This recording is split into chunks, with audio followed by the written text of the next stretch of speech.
Olá, pessoal. Sou a professora Brena. Na aula de hoje, a gente vai ver os ensaios não destrutivos, raio-x e raio gama.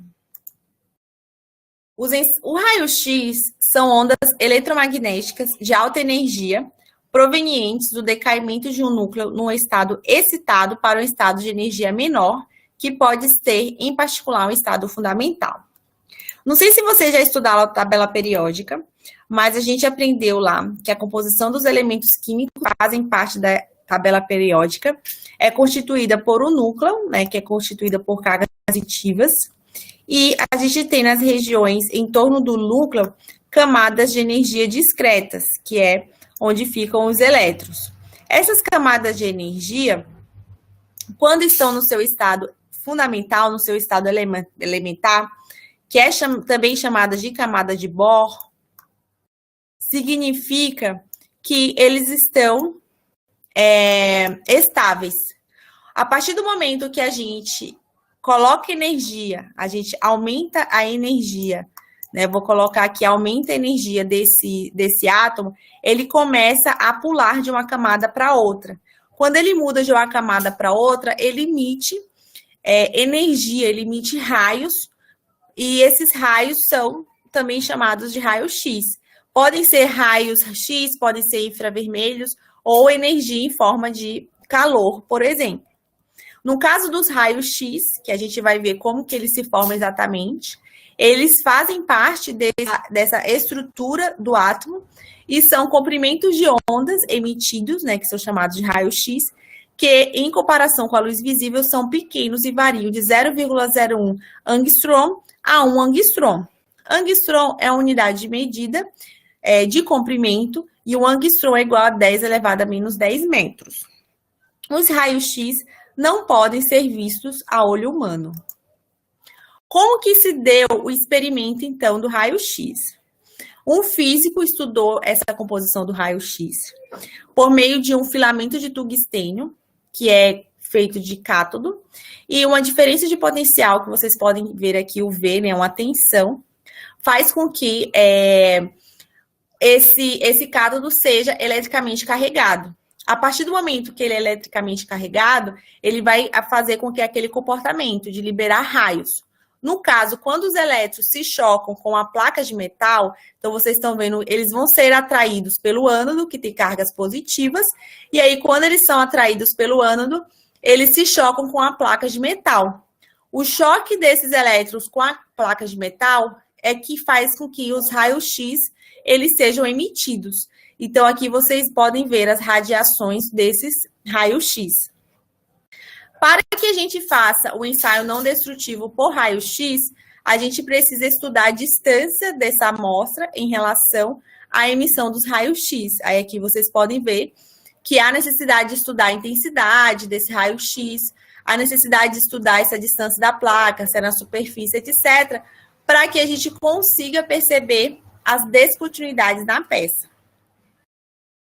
No caso da intensidade de radiação, nós podemos determinar dos raios-x por meio dessa equação, em que I é a intensidade emergente da radiação do raio-x, e 0 é a intensidade inicial dos raios-x, vezes epsilon elevado a μ, que é o coeficiente de absorção linear, vezes x, que é a espessura do material absorvente. Então, a gente pode determinar aquela distância do material em relação aos raios-x, a espessura, de acordo com o cálculo da intensidade necessária para que a gente consiga perceber radiações, que a gente consiga perceber essas descontinuidades. Então, devido ao baixo comprimento de onda lambda emitido pelos raios-x, estes são altamente penetrantes no material e têm uma capacidade de sensibilizar um filme fotográfico de emulsão de material. Como que é feito o teste não destrutivo? O processo de teste não destrutivo, ele vai empregar a energia proveniente desses raios-x, que a gente estudou, buscando detectar descontinuidades na massa do material, como inclusões de bolhas, mudança na massa específica, microtrincas e outros tipos de defeitos. Ele é conhecido como radiografia, xerografia ou fluoroscopia. Aqui a gente pode perceber a avaliação da peça, né? Então, aqui tem o filamento de tungstênio, a emissão dos raios-x, que é quando os elétrons se chocam com a placa de metal, e a emissão do raio-x. A uma distância especificada, a gente vai colocar essa, que vai ser passada pela inspeção. Se essa peça tiver defeito, a gente vai ter uma radiografia que vai ser gerada e que vai apontar se há ou não defeitos nessa peça. Então, ele não vai destruir a peça, é como se a gente fosse fazer um raio-x, né? Digamos que a gente vai fazer um raio-x da nossa perna. O que acontece? A gente vai tirar uma foto da nossa perna, do osso, para ver se está quebrado ou não. Mas se tudo deu certo naquele exame, a gente vai sair normal, né? Sem nenhuma destruição na perna. Então, a gente vai fazer um ensaio não destrutivo. Esse mesmo princípio é aplicado para peças, para que a gente consiga perceber defeitos dentro da peça sem destruí-los. Quando que a gente aplica? Produtos fundidos, que possibilitam a determinação de defeitos como contrações, porosidades, locais de não penetração de metal, inclusões e trincas. Produtos soldados, que permitem avaliar vasos de pressão, tubulações, containers, possibilitando a determinação de problemas como porosidade devidas a gases, aprisionamento de escória, falta de fusão ou penetração incompleta do metal de adição e trincas. Produtos moldados ou extrudados, que dão condições de avaliar borrachas, plásticos, polímeros de sólidos cristalinos, analisando bolhas, contração, trincas, materiais estranhos ao processo. Microradiografia, bastante utilizada como técnica de estudo de microdefeitos ou heterogeneidades, tais como segregação em ligas, estrutura dentricas, microcontração, e dentre outras. Esses que a gente viu foram os raios-x. Aí agora a gente vai ver os raios gama. Os raios gama são radiações eletromagnéticas idênticas aos raios-x, com comprimentos de ondas menores, ou seja, eles têm mais potência, de 0,01 a 0,05 angstrom, e que provém de reações do núcleo de isótopos radioativos. Como que se dá os raios gama? O raio gama, ele é obtido a partir de um isótopo radioativo que emite partículas e radiações eletromagnéticas de 3 tipos: alfa, beta e gama. As partículas alfa e beta possuem cargas elétricas que podem ser desviadas por um campo magnético. Já as radiações eletromagnéticas gama, de natureza ondulatória, são de alto poder de penetração. Então, a gente tem aqui um experimento em que a gente tem a emissão desses raios e placas eletricamente carregadas de 2 lados. Quando esses raios são emitidos, o raio beta se atrai para as cargas positivas, o raio alfa se atrai para as cargas negativas, então eles dois se desviam, enquanto que o raio gama ele permanece na mesma direção e faz com que tenha aquela intensidade de comprimento de onda. O resultado desse tipo de ensaio são radiografias. Então, aqui tem um exemplo de radiografias industrial, de raio-x e raio gama. Ela é semelhante a uma radiografia clínica usada nos seres humanos, porém com doses de radiação 10 vezes maiores, o que exige um nível de segurança muito elevado. A radiografia eletromagnética, né, a ionização, pode causar danos a nós seres humanos se nós formos expostos por muito tempo. Então, precisa ter cuidado ao fazer esse tipo de ensaio não destrutivo. Precisa de treinamento, precisa saber como que funciona o ensaio e saber quais são as precauções que devem ser tomadas para que o ensaio seja feito de forma segura. O princípio básico de funcionamento, né, que a gente já viu, que parte da radiação, e aí a gente coloca essa radiação numa peça, e a partir daí, o filme, que é a radiografia, se vocês veem, aqui onde tem os defeitos, ele aparece nesse filme, por meio aí dessa fotografia.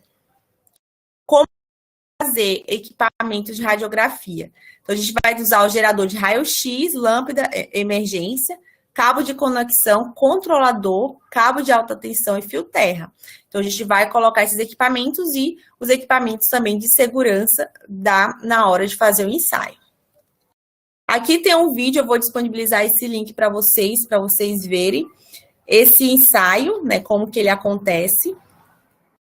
Aqui tem outro, eu também vou colocar para vocês.